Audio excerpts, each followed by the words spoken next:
Graça e paz, meus irmãos. Espero que todos estejam bem, em paz, alegres de estarem na casa do Senhor. E agora vamos ouvir aquilo que Deus reservou para cada um de nós. Peço aos irmãos que abram o livro de Josué, capítulo 1. Livro de Josué, capítulo 1.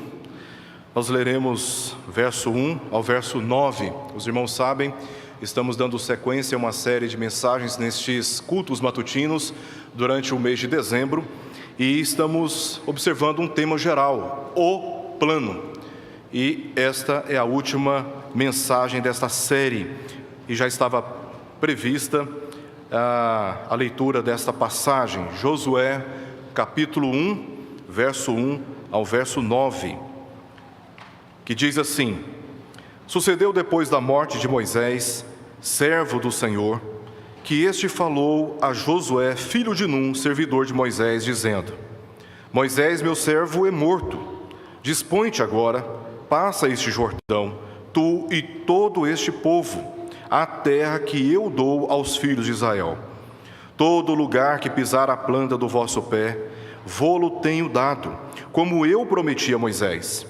Desde o deserto e o Líbano até o grande rio, o rio Eufrates, toda a terra dos heteus e até ao mar grande, para o poente do sol será o vosso termo. Ninguém te poderá resistir todos os dias da tua vida. Como fui com Moisés, assim serei contigo. Não te deixarei, nem te desampararei. Sê forte e corajoso, porque tu farás este povo herdar a terra que, sob juramento, prometi dar a seus pais. Tão somente ser forte e muito corajoso, para teres o cuidado de fazer segundo toda a lei que meu servo Moisés te ordenou. Dela não te desvies, nem para a direita, nem para a esquerda, para que sejas bem-sucedido por onde quer que andares. Não cesses de falar deste livro da lei. Antes, medita nele dia e noite, para que tenhas cuidado de fazer segundo tudo quanto nele está escrito. Então farás prosperar o teu caminho e serás bem-sucedido. Não te mandei eu? Sê forte e corajoso. Não temas, nem te espantes, porque o Senhor, teu Deus, é contigo por onde quer que andares. Vamos falar com o nosso Pai, nosso Deus. Oremos. Senhor, te agradecemos, Pai, pela oportunidade que Tu nos dás de nos reunirmos na Tua casa para entoarmos os louvores e também para ouvirmos a Tua santa palavra. Dá-nos, ó Deus, o entendimento correto a respeito da Tua palavra e aquele santo temor que não apenas, ó Deus, nos faz dar atenção à Tua palavra, mas também, ó Deus, para, observando o que ela nos ensina, cumprir cabalmente, rigorosamente, porque nós te amamos e queremos andar nos Teus caminhos. Sabemos que somente assim podemos experimentar das Tuas bênçãos, e é por isso, ó Deus, que nós humildemente te pedimos que fales a cada um de cada um de nós e nos abençoe em conformidade com a Tua palavra. Nós oramos por isso, Pai, em nome de Jesus. Amém, Pai. Meus irmãos, a vivência, ela é construída por várias mudanças, não apenas na nossa vida pessoal, mas também na sociedade de um modo geral. Vemos isto quando os governos vêm e os governos vão. Provavelmente, quanto à nossa experiência pessoal, em meio a tantas mudanças que estamos atravessando ao longo da nossa vida, vamos nos lembrar de alguns momentos de transições importantes pelos quais todos nós atravessamos. O primeiro dia, por exemplo, na escola, o primeiro dia no ambiente do nosso trabalho, quando encerrou a colação de grau, nos esforçamos, estudamos, até chegarmos à colação de grau. Passa a colação de grau, vem um novo desafio. O que vai ser agora, depois de tantos estudos? Como eu vou lidar com todo o conhecimento que eu adquiri? Talvez vamos nos lembrar do dia do casamento, um dos dias que nós sentimos fortemente impactados pela responsabilidade que ele envolve. Quando o nosso primeiro filho nasceu, são momentos que impõem a cada um de nós mudanças. Mudanças essas até aqui citadas, mudanças positivas, mas talvez vamos nos lembrar também de algumas imposições de mudanças que foram tristes e dramáticas para cada um de nós. Quando tivemos, por exemplo, que lidar com o luto familiar, de um ente querido, de uma pessoa muito amada. Quando tivemos que enfrentar grandes dívidas, crises conjugais, crises familiares com os nossos filhos. Em todos esses momentos, nós descobrimos que Deus nos dá a oportunidade de fortalecer a nossa maturidade, de crescermos na fé, de obtermos uma compreensão mais profunda, mais bem direcionada a respeito da vida e da responsabilidade que ela envolve. E em momentos como estes, nós pensamos exatamente naquilo que Deus quer fazer conosco, qual é a sua vontade para nós. E nós estamos vivendo um momento que não é muito diferente. Todos nós estamos atravessando por muitas mudanças na nossa vida, por muitos desafios. Como eu disse, mudanças essas que são pessoais ou, quem sabe, coletivas, olhando para o cenário da nossa sociedade. E pela história bíblica podemos olhar para todos estes cenários e termos uma compreensão mais profunda, porque Deus está continuamente renovando todos estes eventos. Nada no governo de Deus permanece como está. A história está em constante mudança e com ela também as nossas vidas. De Gênesis a Apocalipse, do Jardim do Éden até a Nova Jerusalém, tudo está seguindo progressivas mudanças e em todas elas um plano de redenção e de glorificação está sendo realizado. Vimos aqui, há pouco tempo, a primeira mensagem no mês de dezembro, sobre o grande problema da humanidade, o pecado, que nos separou de Deus, que nos privou da comunhão com o Senhor e também nos colocou em uma relação de atrito, de conflito constante. Começou com um casal, depois entre os filhos, depois a morte de um filho, e assim a humanidade vem sofrendo por causa do pecado. Mas, conforme lemos em Gênesis capítulo 22, quando Abraão estava conduzindo Isaque para o altar para ser sacrificado, conforme a instrução divina, o seu filho Isaque perguntou para o seu pai: aonde que estava o cordeiro para o holocausto? E a resposta de Abraão foi: Deus proverá um cordeiro para si. Vemos na história como tudo isso se concretizou. Quando João, lá no capítulo 1, versos 29 a 31, vendo Jesus vindo para ser batizado, disse: eis o Cordeiro de Deus que tira o pecado do mundo. Hoje, olhando para os eventos da história, os eventos passados, temos a oportunidade de olharmos adiante, em cumprimento a tudo aquilo que Deus está fazendo intencionalmente na história. O pecado, a queda do homem e a solução que Deus apresentou em Cristo Jesus. De marcharmos, de caminharmos, olhando para frente e seguindo rumo aos planos que Deus estabeleceu para cada um de nós. Então eu quero chamar a sua atenção para aquilo que está aqui no contexto dessa passagem que nós lemos. No verso 1, nós lemos que depois da morte de Moisés, o Senhor falou com Josué. Moisés havia morrido e agora havia um grande desafio para Josué. É assim que começa o livro de Josué. De forma abrupta, direta, mostrando um processo de transição. Moisés morreu e Deus agora fala com Josué. Moisés guiou os israelitas na saída do Egito, atravessando o deserto até as fronteiras da terra prometida em Cades Barneia. Em todo esse percurso, chegam em Cades Barneia. Ali os israelitas se envolvem com promiscuidades, idolatrias. Na verdade, foi toda a caminhada marcada pelas insistentes práticas pecaminosas do povo de Israel. Não apenas por causa disso, mas também por causa da cobiça e também por terem colocado o Senhor à prova e murmurando. O povo o tempo todo murmurando. Deus se irou com aquele povo. E Moisés, que estava na fronteira com o povo, na fronteira da terra de Canaã, agora tem que voltar para o deserto. Uma nova peregrinação começa. Eles vão para o sul, sobem além do Jordão e vão para as terras de Moabe. Ao todo foram 40 anos de peregrinação, até que Moisés sobe a um monte, Monte Nebo, segundo aquilo que Deus havia instruído, De lá ele contemplou as terras de Canaã, não foi permitido entrar na terra de Canaã, e ali nas campinas do Monte Nebo, Moisés faleceu. Moisés faleceu. Em tudo isso, vimos como Deus estava também conduzindo a história para um destino segundo a sua própria glória, segundo a sua própria vontade. Essa peregrinação, meus irmãos, se formos medir da terra do Egito até Cades Barneia, foram 650 quilômetros, mais ou menos. Uma caminhada que, se o povo fizesse de forma calma, com muitos momentos de descanso, de repouso, considerando que haviam idosos, haviam crianças, haviam animais, estavam carregando pertences, seria uma caminhada de mais ou menos uns 15 dias. Essa caminhada durou 40 anos. Durou 40 anos. No final de toda essa história, Deus agora vem a Josué, considerando que Moisés, o grande líder da nação de Israel, estava morto, e diz no verso 2: meu servo, Moisés, meu servo, é morto. Dispõe-te agora, passa esse Jordão, tu e todo este povo, a terra que eu dou aos filhos de Israel. Isso é o que está no contexto, verso 1 e verso 2.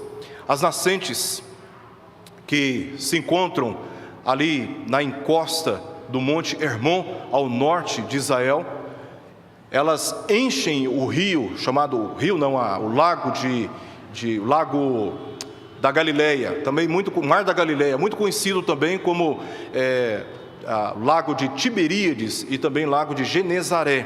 Então essas nascentes, elas enchem esse Mar da Galileia. Daí forma-se um rio que enche e que desemboca no Mar Morto.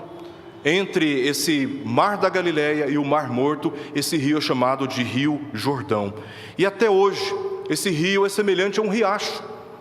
Nós vemos em algumas histórias em quadrinhos, algumas ilustrações, um rio bastante largo, mas esse rio nunca foi um grande rio. Até hoje ele tem uma largura estreita e ele não tem águas profundas, as águas são rasas. É um rio, é um riacho, quase que um riacho mesmo. O ponto mais largo do rio Jordão chega a 18 metros.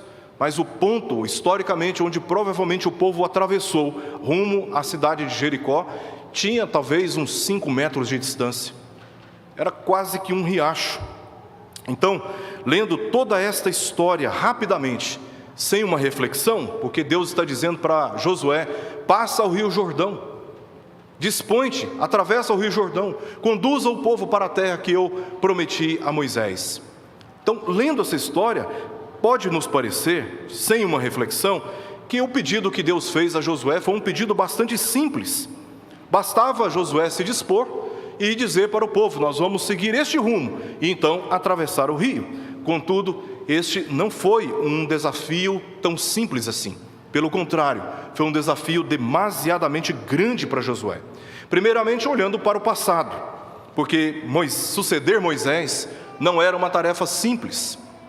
Moisés, ele tinha sido instruído na sabedoria egípcia, e ele era o grande líder e experiente da nação de Israel. Josué, suceder um homem dessa postura, dessa envergadura, isso representou para ele um grande desafio.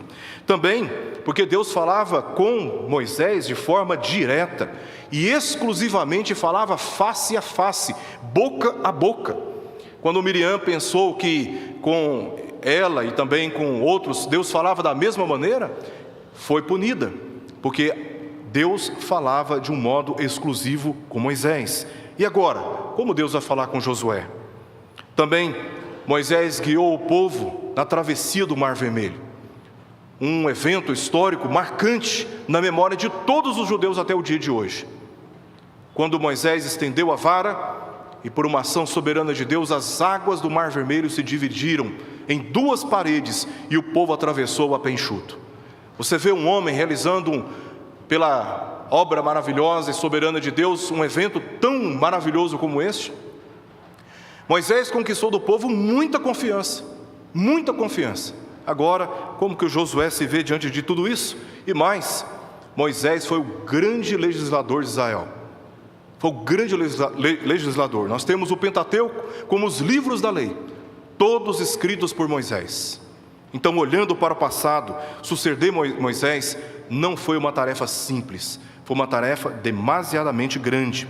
Observando o presente de Josué, ele tinha também motivos para se amedrontar, para se sentir muito inseguro, porque Josué, ele era jovem. Diz o texto em Josué capítulo 14, que ele tinha 40 anos quando foi enviado para espiar a terra de Canaã, a partir de Cades Barneia. Sabemos que depois a viagem continuou até as terras de Moabe, nas terras de Sitim, de onde eles partiram atravessando o rio Jordão para conquistar a terra de Canaã. Mas até quando eles foram no sul da península do Egito, até quando eles foram para Cades Barneia, nesse período diz o texto que nesse momento Josué tinha 40 anos. Ao que tudo indica, Josué, ele era bastante jovem. Os israelitas também, um povo muito numeroso, eram na sua maioria descendentes de escravos. Grande parte desta geração, a partir de Cades Barneia, morreu no deserto, por causa dos seus pecados, por causa da sua rebeldia, das suas murmurações, por terem colocado o Senhor à prova, suas idolatrias, suas imoralidades. Grande parte morreu no deserto. Então o que Josué tinha ali? Uma geração que cresceu no deserto e eram descendentes de escravos, totalmente despreparados para a guerra. E do outro lado, não bastando tudo isso, haviam povos poderosos, conforme lemos em Josué capítulo 9, a partir do verso 1. Haviam os heteus, heveus, jebuseus, gigazeus, cananitas, e não apenas estes, haviam também gigantes, diz o texto, os filhos de Anak. Por isso que quando os espias voltaram, disseram que eles eram como gafanhotos, porque eles contemplaram naquela terra homens de estatura completamente desproporcional. Eram gigantes. Então, para Josué ouvir essa palavra, dispõe-te, passe o Jordão, este Jordão, tu e este povo, a terra que eu dou aos filhos de Israel. Foi uma experiência dramática para Josué. Causou certamente ali muitos tremores.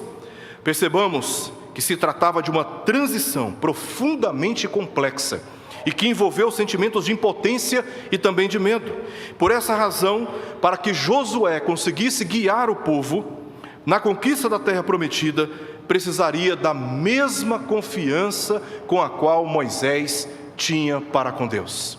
E foi exatamente isso que Moisés disse para Josué antes da sua morte, em Deuteronômio capítulo 31, verso 7 ao verso 8, que nós lemos o seguinte: chamou Moisés a Josué e lhe disse na presença de todo Israel: sê forte e corajoso, porque este povo entrarás na terra que o Senhor, sob juramento, prometeu dar a teus pais, e tu os farás herdá-la. O Senhor é quem vai adiante de ti. Ele será contigo, não te deixará, nem te desamparará. Não temas, nem te atemorizes. Conselhos de Moisés. Estava enfatizando para Josué que ele deveria confiar em Deus e não em si mesmo, porque foi Deus quem fez a promessa e é Deus quem estaria à frente do povo. E a partir daqui, vemos palavras de Deus encorajando Josué diante deste grande desafio que estava impondo a sua vida, impondo a sua agenda, uma mudança, uma transição bastante complexa e que despertou os mais profundos sentimentos de medo e de impotência no seu coração. O que nós vemos aqui? Deus cuidando de Josué, oferecendo a ele pelo menos 3 palavras. Primeiro, recordando as promessas que ele mesmo fez, versos 3 ao verso 6.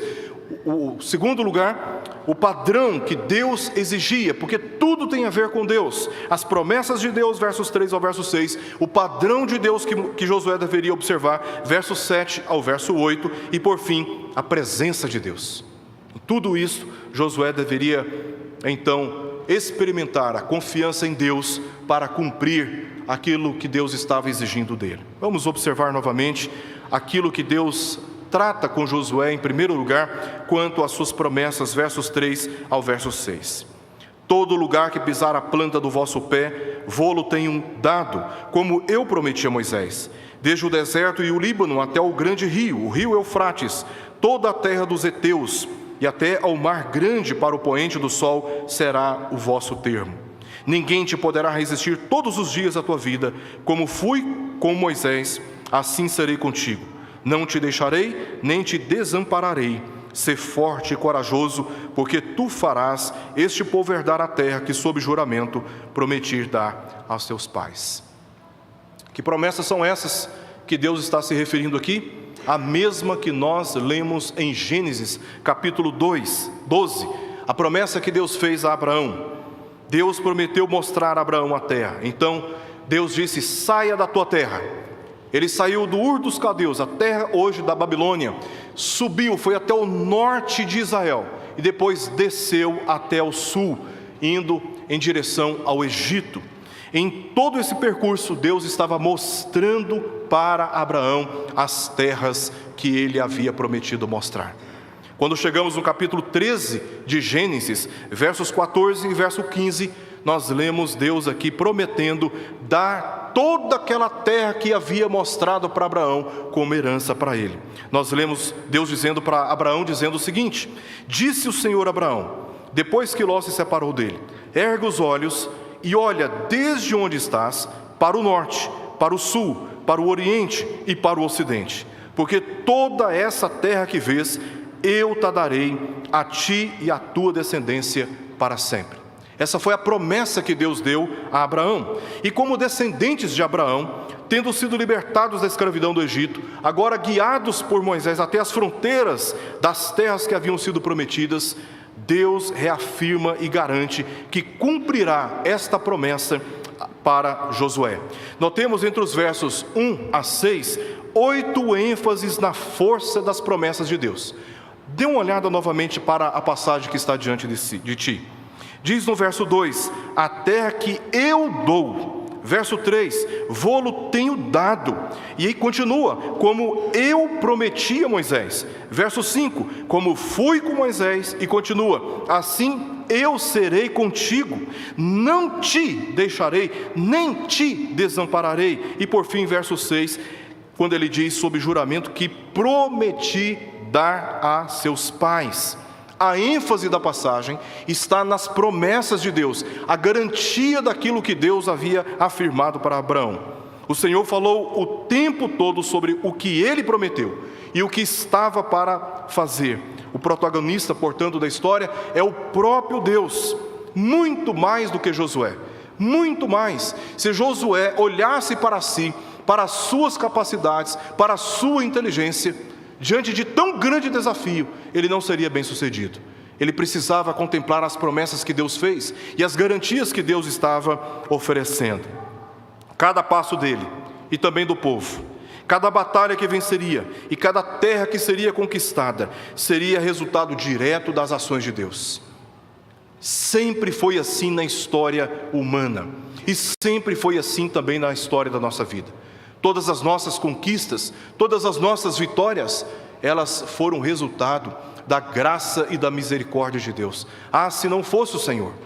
E Josué precisava entender isto, que a terra seria conquistada não por causa dele, mas por causa das promessas que Deus havia feito.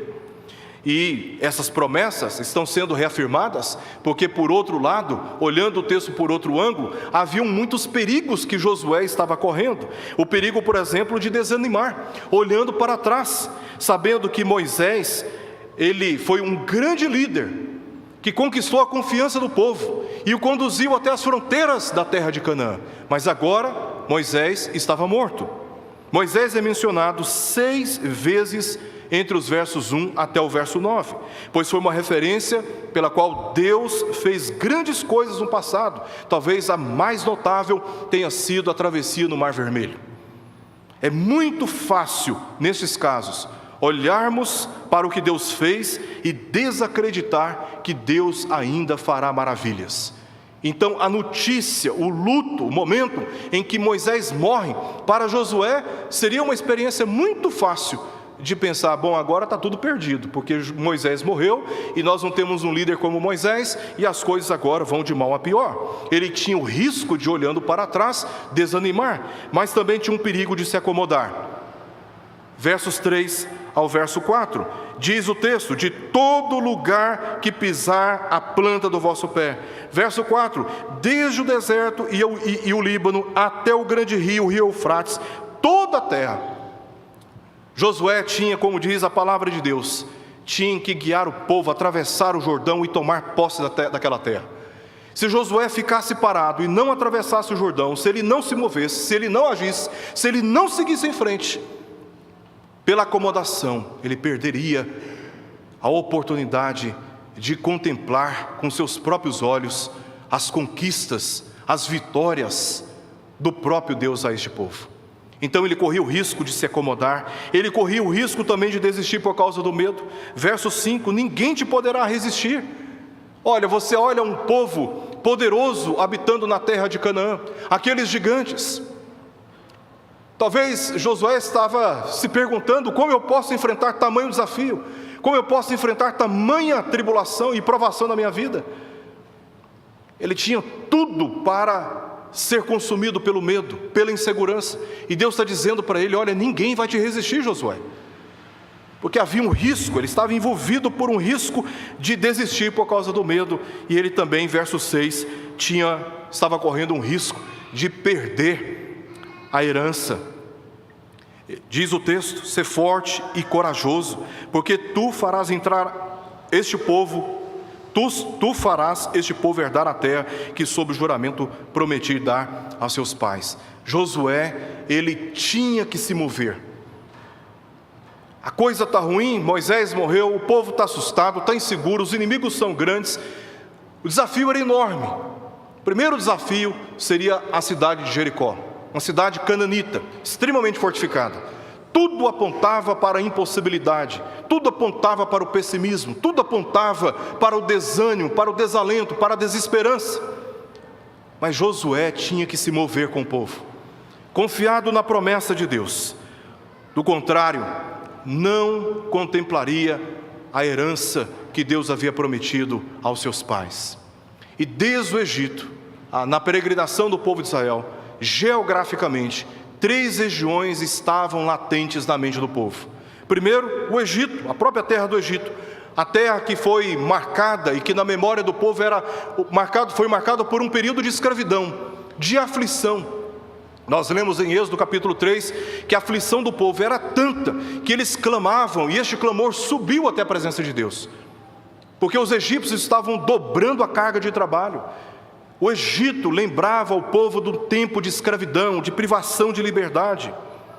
Também o deserto, geograficamente, saindo do Egito, o que o povo conheceu? O deserto, uma região árida.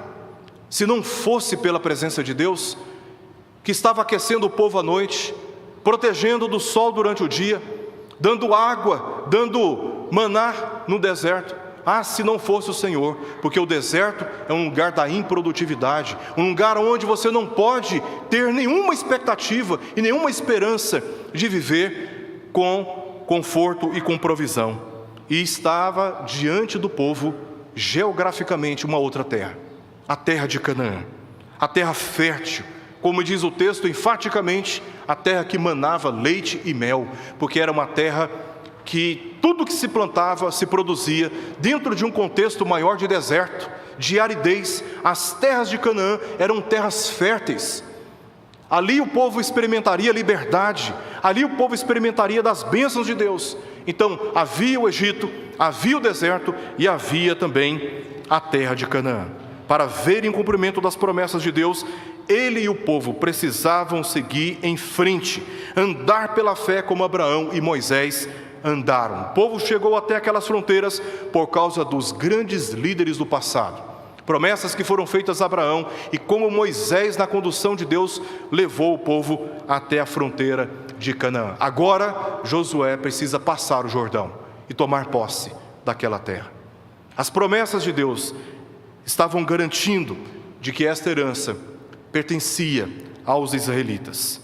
Mas vemos, em segundo lugar, além da ênfase que Deus dá nas promessas para encorajar Josué, a ênfase que Deus dá sobre como ele deveria andar nesse curso, nessa direção, tinha que observar o padrão das leis de Deus. Verso 7 e verso 8 nós lemos: tão somente ser forte e muito corajoso, para teres o cuidado de fazer segundo toda a lei que meu servo Moisés te ordenou.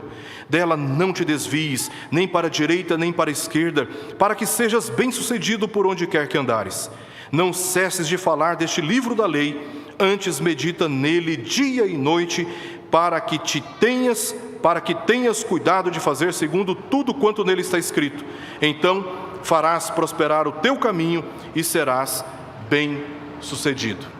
Havia um desafio, mas para conquistar esse desafio, para atravessar esse momento de transição, Josué precisava de um direcionamento da lei de Deus. Estes versos demonstram a necessidade de Josué estar fundamentado na palavra para seguir na direção que Deus estava apontando. Para seguir nessa direção, ele precisava da direção da palavra de Deus.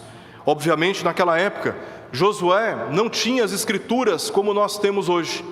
Tudo que Josué tinha naquele contexto eram as leis que tinham sido transmitidas por Deus através de Moisés.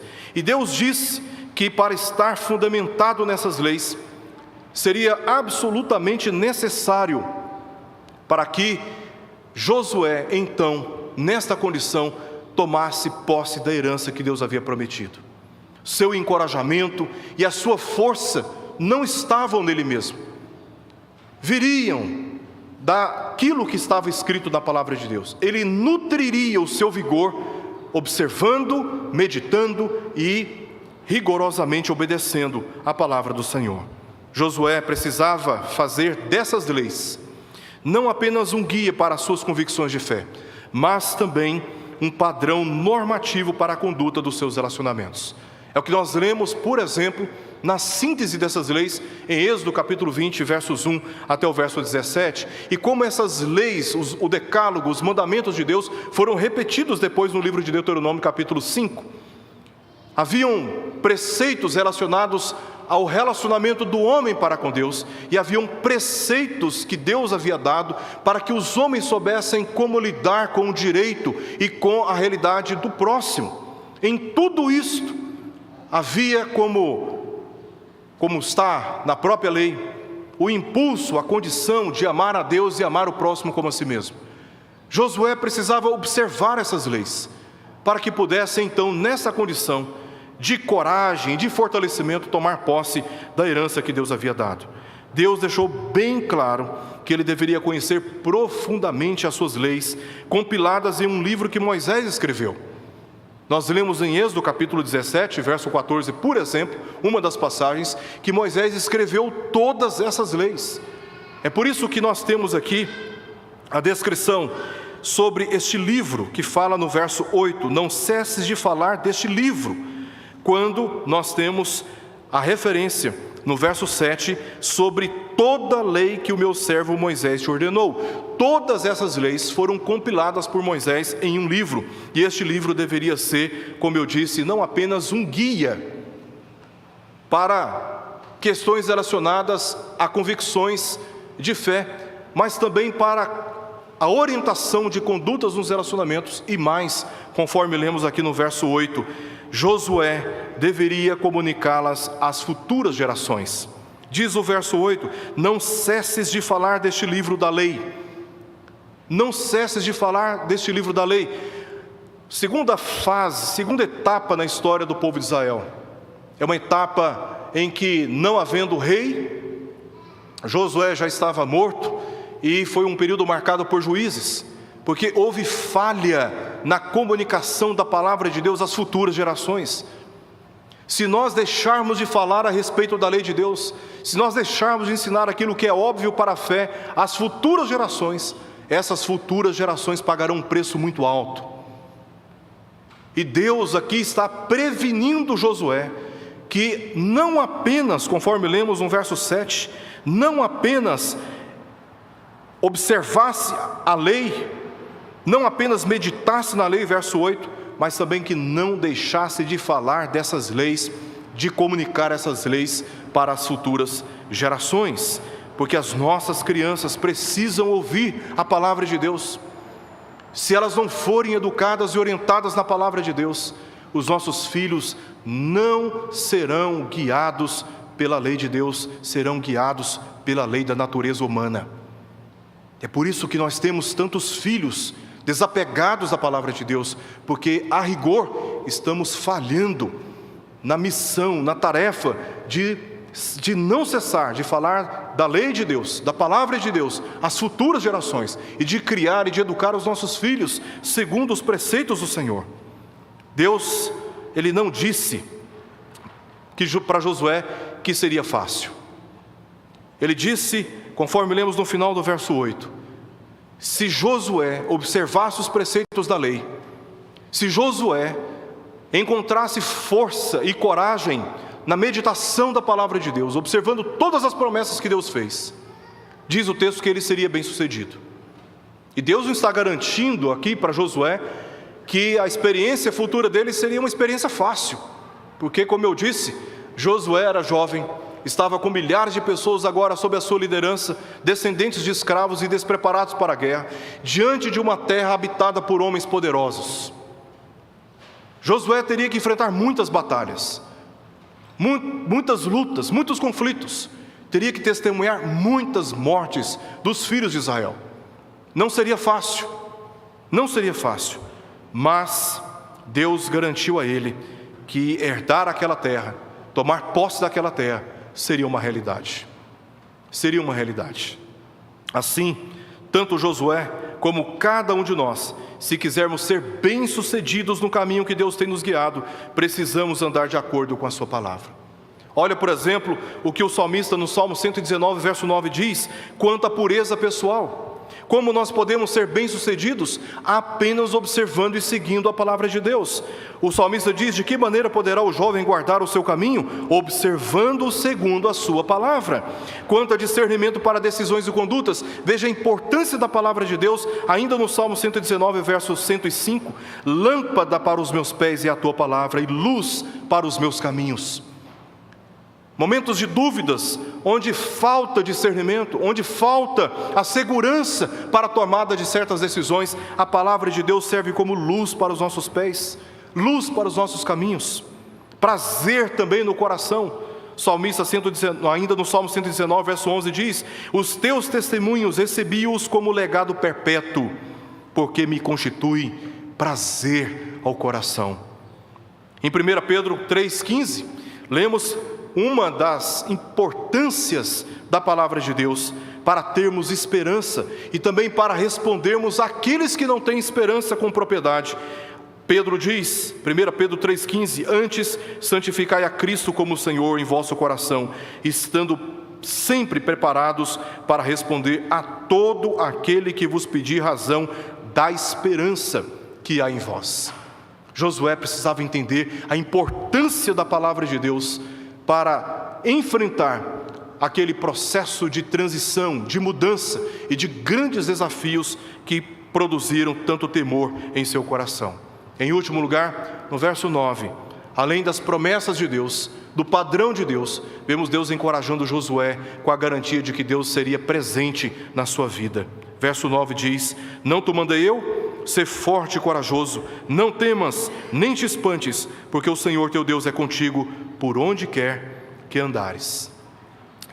Quando Moisés foi chamado para ir até Faraó, Moisés é uma referência aqui no verso 9. Como eu fui com Moisés, eu serei com você. Olhando para o contexto, quando Deus chamou Moisés e o orientou a ir até Faraó para revelar a sua vontade, pedir para que deixasse o seu povo ir, Moisés reagiu da seguinte maneira, capítulo 3, versos 11 e 12. Quem sou eu para ir a Faraó? Quem sou eu para tirar do Egito os filhos de Israel? Deus então respondeu, eu serei contigo. Não se trata de nós.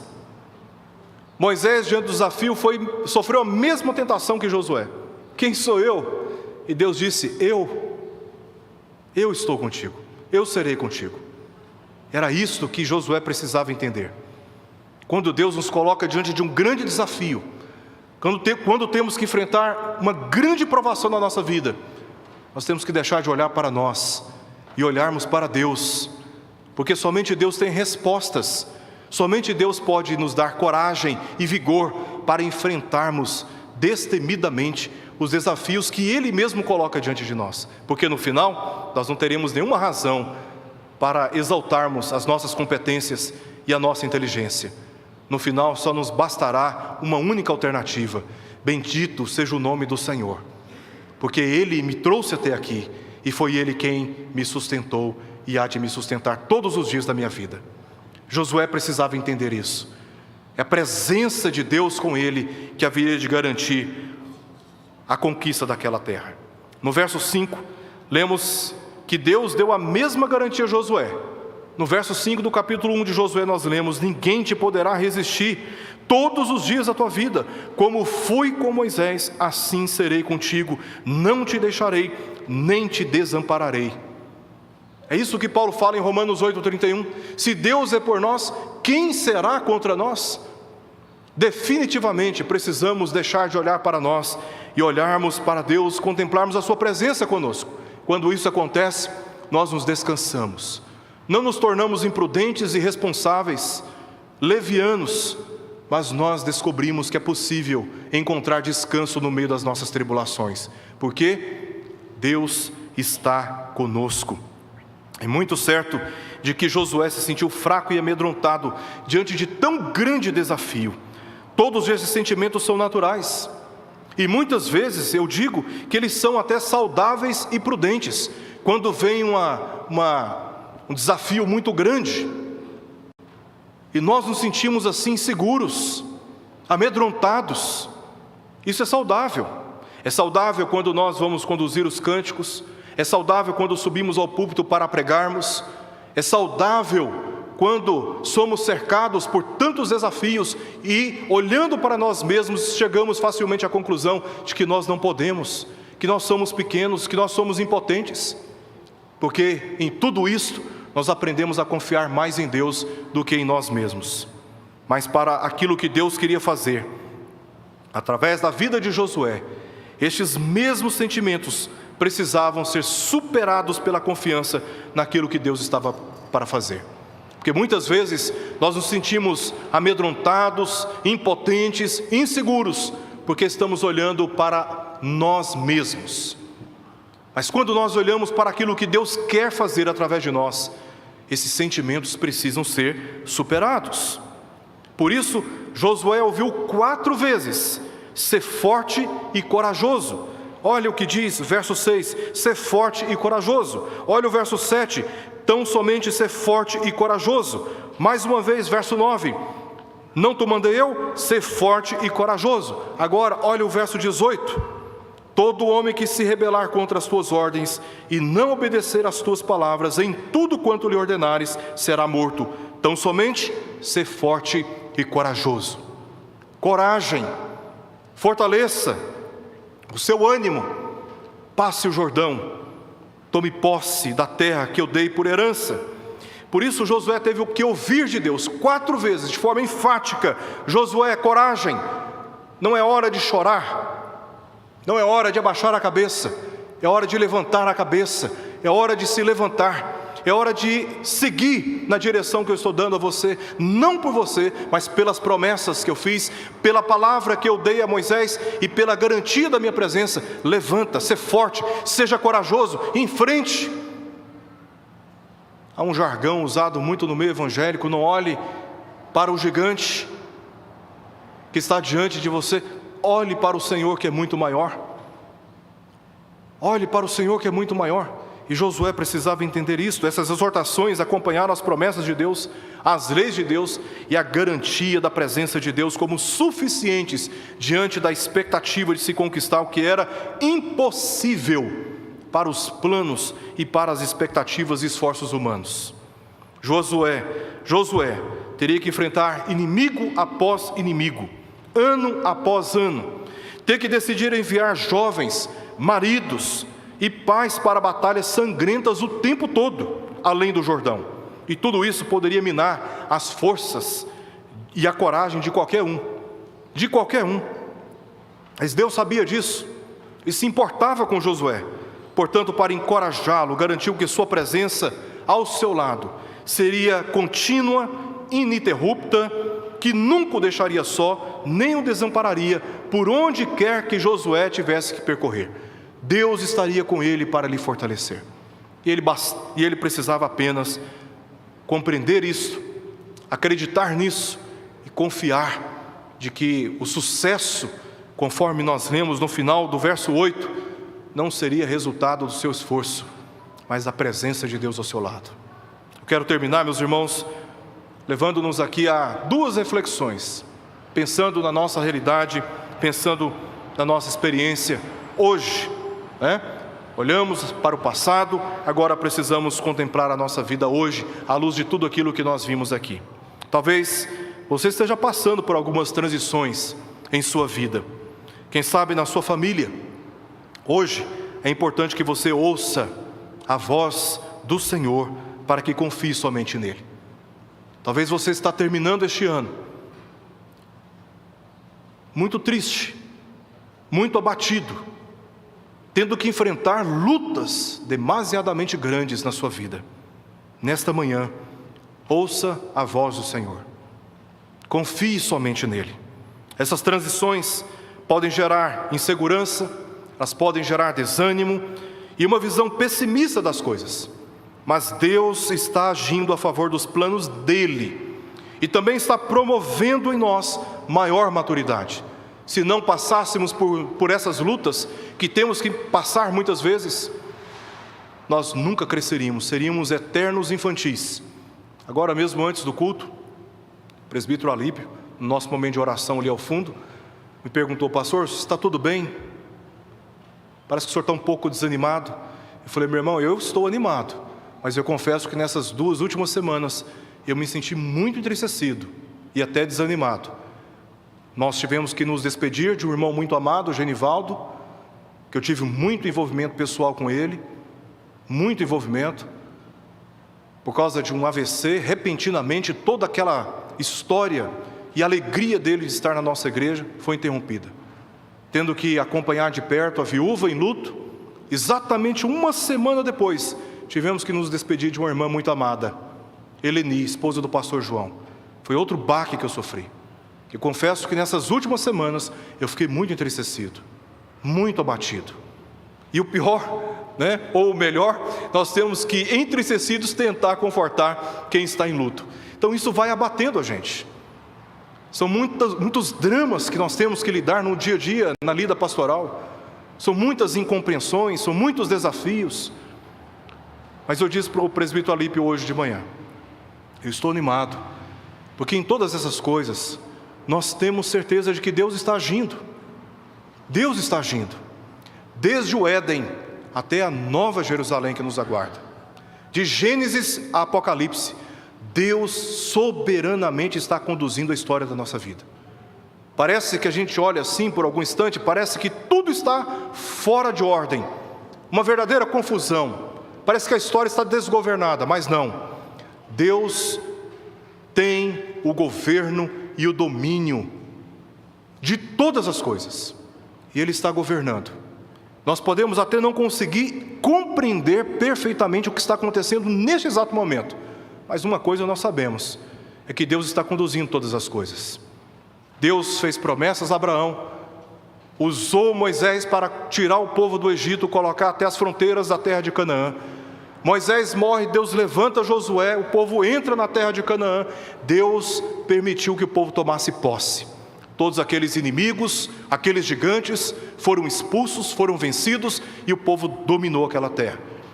Veio na história Davi, um homem com quem Deus fez uma aliança, e essa aliança, ela encontrou o seu ápice, o seu cumprimento, na vinda do Messias, que é Jesus Cristo.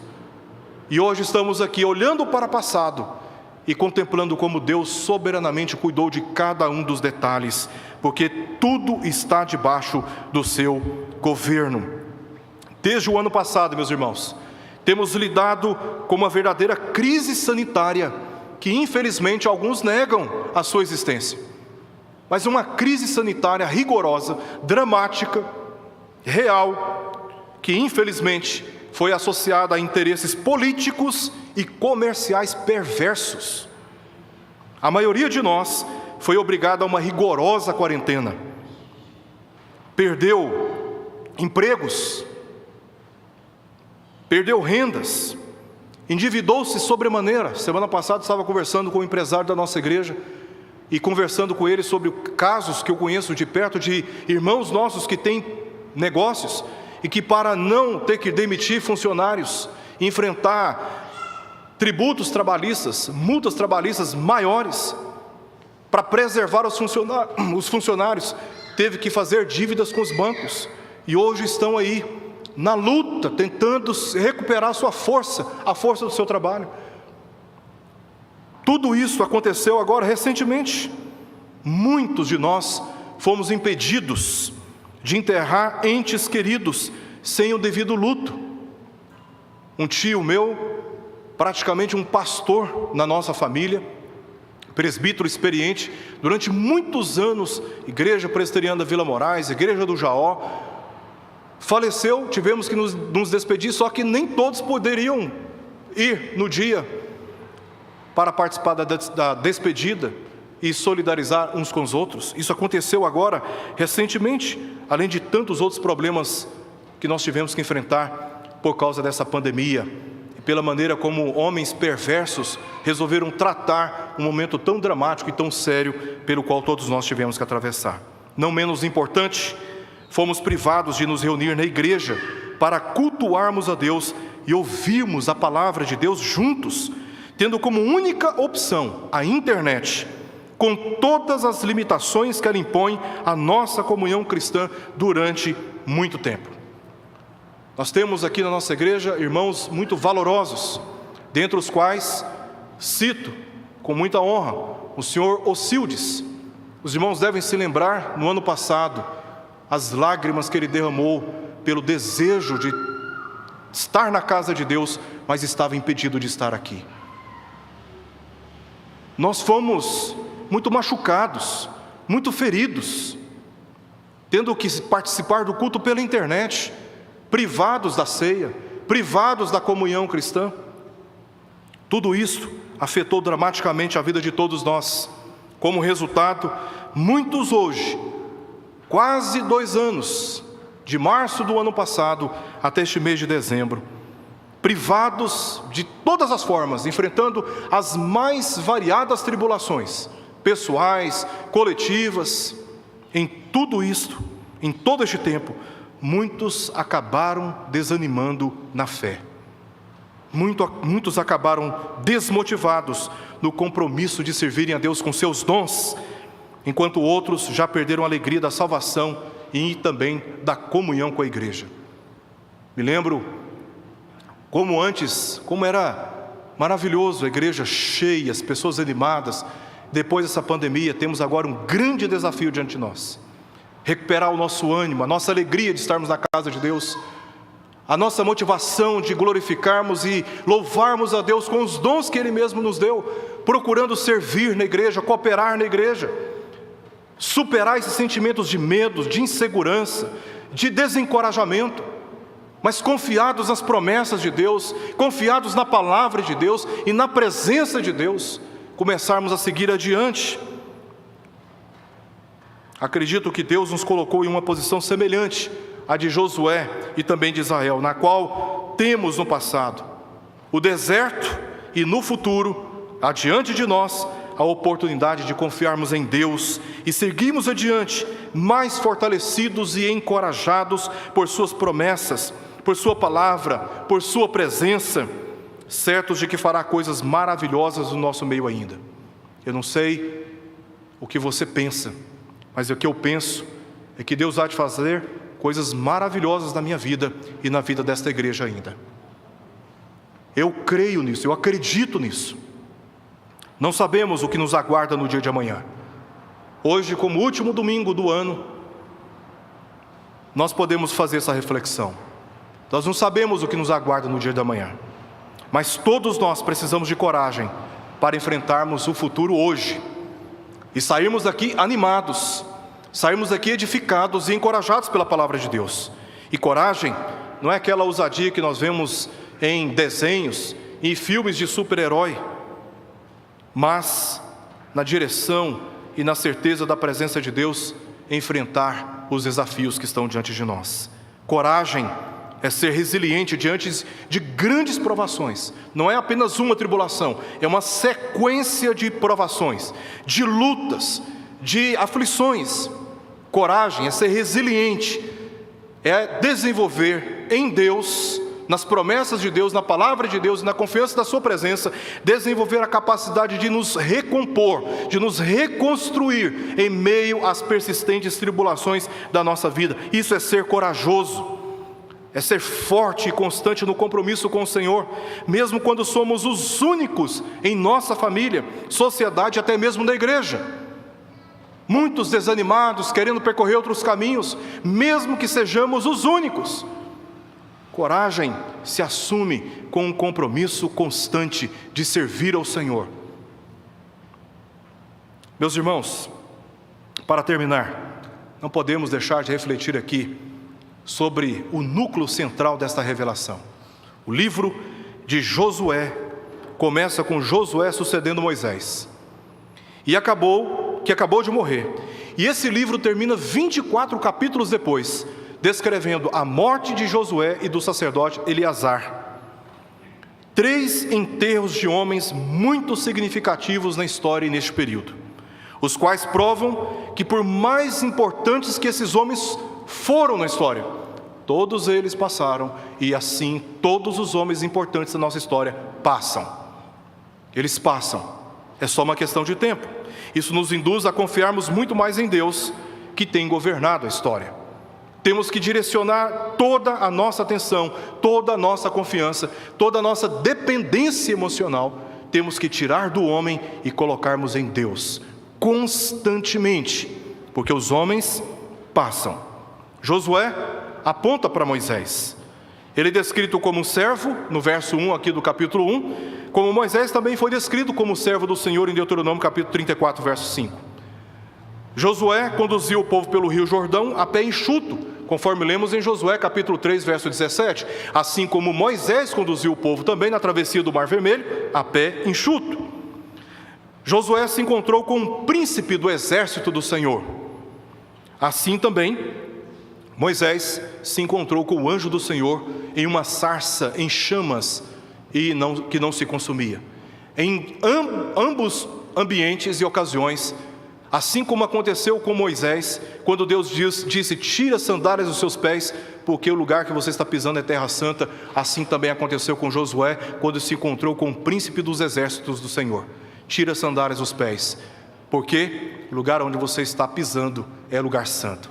Tudo isso aponta para o fato de que Josué está apontando para Moisés no passado. Mas Josué não aponta apenas para Moisés, ele aponta também para o futuro, para o próprio Jesus. O substantivo Josué é uma versão hebraica do substantivo grego Jesus, que significa Yahvé salva, ou Javé salva. O livro de Josué conta a história de como o Senhor definitivamente livrou, salvou, libertou o seu povo da escravidão do Egito e também do deserto, para a terra prometida. O Filho de Deus, desde o dia do seu nascimento, recebeu o nome de Jesus, porque conforme lemos em Mateus capítulo 1, verso 21, ele salvará o seu povo dos pecados deles. Josué aponta também para aquele que viria, para em caráter eterno salvar o seu povo dos pecados deles. Ele fez o que o primeiro Josué fez, Jesus, mas de uma maneira muito mais significativa e transformadora por causa dos efeitos eternos. Jesus, por exemplo, começou o seu ministério ao redor do rio Jordão, nas terras de Zebulon, onde Josué também começou o seu ministério. Jesus enfrentou a oposição de Herodes e dos israelitas, dos judeus que o perseguiram, como Josué dos reis de Canaã e também dos seus habitantes. Jesus disse que a iníqua cidade de Jerusalém seria julgada e que o templo seria derribado e que não ficaria pedra sobre pedra, como ocorreu com a cidade de Jericó na liderança de Josué. Jesus resgatou uma mulher adúltera dos escribas e fariseus que queriam apedrejá-la, condená-la.